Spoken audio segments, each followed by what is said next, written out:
So Patroclus is still back in his tent trying to figure out whether he wants to put on Achilles' armor and go out there. Meanwhile, the battle is still going on, and Zeus is tearing up Fates because he's fucking Zeus and he's helping the Trojans. But then he decides that he's bored and he wants to go play foosball for a while. So he disappears, and Poseidon is like, "Oh shit, Zeus is gone, party time, having a party on your faces, motherfucker." So he has a party on their faces. And what he does is he rallies all of the Greeks who are literally standing by their boats, crying, like tears streaming down their faces, and Poseidon rolls up to them like, "Motherfuckers, I am the god of water. Get that water back into your face and get your face back onto the battlefield and kill some motherfuckers." So they do. They start killing some motherfuckers. So Big Ajax and Little Ajax start ripping shit up on one side. On the other side, there's a bunch of dudes nobody cares about. For example, this dude Teucer, who's actually pretty cool. He shoots a bunch of guys, but he's the one that you care about most out of all these like unimportant motherfuckers. Now, see, I could probably go through the trouble of memorizing and telling you the names of all the really like unimportant bit characters that happen in the Iliad that you hear about once and then they get killed or disappear. But frankly, I don't give a shit. And if I don't give a shit, how can you manage the insanely monumental task of giving a shit? So if you want to know who these guys' names are, you can go into Google and you can Google stupid people who nobody gives a shit about from the Iliad by Homer. And you can find them. But I wouldn't advise it because it's a huge waste of your time. Anyway, Teucer is killing some dudes. And then there's a spear coming at him, so he dodges it, and it hits this dude nobody cares about in the chest, except Poseidon cares about him because he's the grandson of Poseidon. So Poseidon is like, "I'm going to get revenge, so I'm going to imbue this other Greek with the power and rage to kill a bunch of other Trojans that nobody cares about." So that guy goes and does that, and he's killing all these guys on the one side. Meanwhile, on the interesting side of the battle, Big Ajax and Little Ajax are like, okay, so have you ever played the game Golden Axe? It's like this side-scrolling adventure, kind of like, it was like Double Dragon, is that a game? Something like that. Anyway, in Golden Axe, you can have one of your guys gets on the shoulders of the other guy, and then you can do this sweet combo. Like, anyway, that's what Big Ajax and Little Ajax are doing. Like, Big Ajax picks up Little Ajax and is swinging him around and throwing him into people, and they have hammers. It's like, man, what I'm imagining right now is so sweet. Like, this is way better than Homer wrote it, what I'm imagining right now. Anyway, they're doing that, and they beat back everybody. They're beating off motherfuckers left and right, but not in a gay way. So then they beat back Hector, and Hector is like, no, we gotta keep fighting. Hey, all of my friends. And all of his friends are like, because they're dead. So Hector is like, oh shit, I don't have any friends anymore. I guess I better go back. And Ajax is like, damn right, pussy, except we're still BFF because of that duel we had earlier. And Hector's like, yeah, right, BFF, I'll see you later, dude. And they go back to their camps.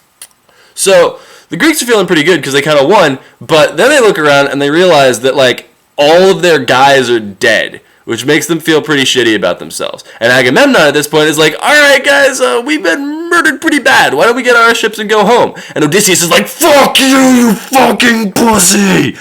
No! And everyone else is like, yeah, I agree with Odysseus. Yeah, don't kill us, Odysseus. So they decide to keep fighting. Meanwhile, Hera sees Zeus standing on a mountain overlooking the battlefield, and she decides, all right, this is my chance to completely fuck over the Trojans in yet another way. So she goes to Aphrodite, and she persuades Aphrodite to give her the best corset ever, which turns her tits into incredible sex magnets of extraordinary size. And then she goes to the god Hypnos, the god of sleep, and is like, Hypnos, I need you to do a favor for me. Follow me up to the mountain that Zeus is on, disguised as a bird. And Hypnos is like, sure, you don't have anything better to do.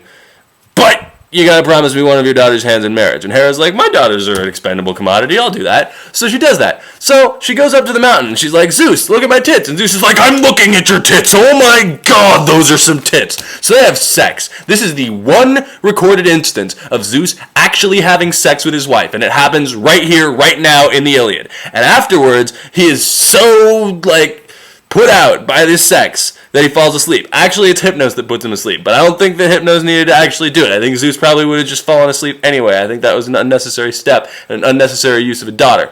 But anyway, then Zeus is asleep, and Hera goes over to Poseidon and is like, Poseidon, you got free reign to tear the Trojans up again. So Poseidon goes down there and he starts causing earthquakes, making all kinds of crazy shit happen. It's pretty ridiculous.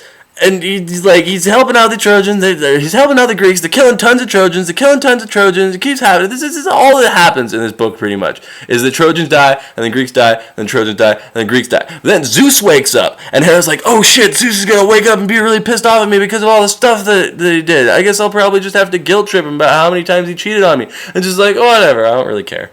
And Hera's like, what? Just like, well, I'm not really personally invested in this war. I'm just kind of taking the Trojans' side because Thetis gave me a blowjob. And Hera's like, oh, great. More infidelity. And just like, well, anyway, I'm going to go back down and help the Trojans again. See ya. So he goes down, he helps the Trojans, and they start pushing the Greeks back again. And then they push them back hardcore. They push them back all the way to their ships. Like, they are within a hair's breadth of setting these fucking things on fire. Even though they're completely doused in tears from when the pussy-ass Greeks were crying in front of them before. Anyway, Patroclus goes into Achilles' tent and it's like, Achilles, now would be the time to stop being a dick and start helping us. And Achilles is like, nah, not really feeling it. But you can put on my armor and go out there yourself if you want. And Patroclus is like, I'll do it. And Achilles is like, but honey, don't go out past our lines. Once you've got them away from the ships, don't keep going because I don't want you to get hurt because I want to have sex with you later. So Patroclus is like, yeah, sure, whatever. He puts on Achilles' armor, he goes out there, and everyone's like, oh shit, it's Achilles! And the battle's tide immediately turns. Like, they all start running away, and they're hauling ass away from this place. And Patroclus is just killing every motherfucker he sees, left to right, and pretty soon the ships are saved. And Hector is running away. Zeus actually makes Hector run away for some reason.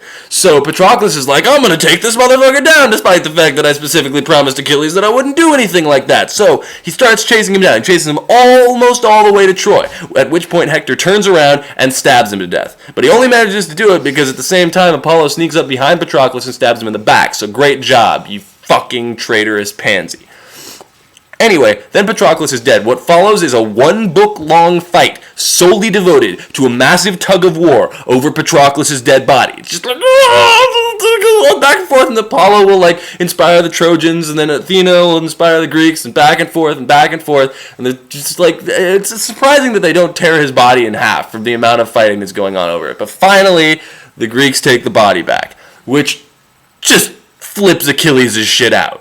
So he rubs dirt on his face, he calls his mom, like, I need you to come help me get revenge again. And Thetis is like, I'll have Hephaestus make you a new suit of armor, honey. Meanwhile, you need to scare off all the Trojans, okay? So Achilles jumps out of his tent, and he just goes, oh, so loud and so hard that it scares away all of the Trojans, and they're safe for the time being. And meanwhile, Hephaestus makes Achilles the sweetest piece of armor, which is like, it's another part of the Iliad that English majors really love, but I actually really like it too because this is a sweet piece of armor. This is like fucking El freaking Camino of armor right here. It's got pictures of like guns and Tyrannosaurus Rex on it and shit. It's awesome. Anyway, that's the end of the book. At least that book. And the rest is a story for another time.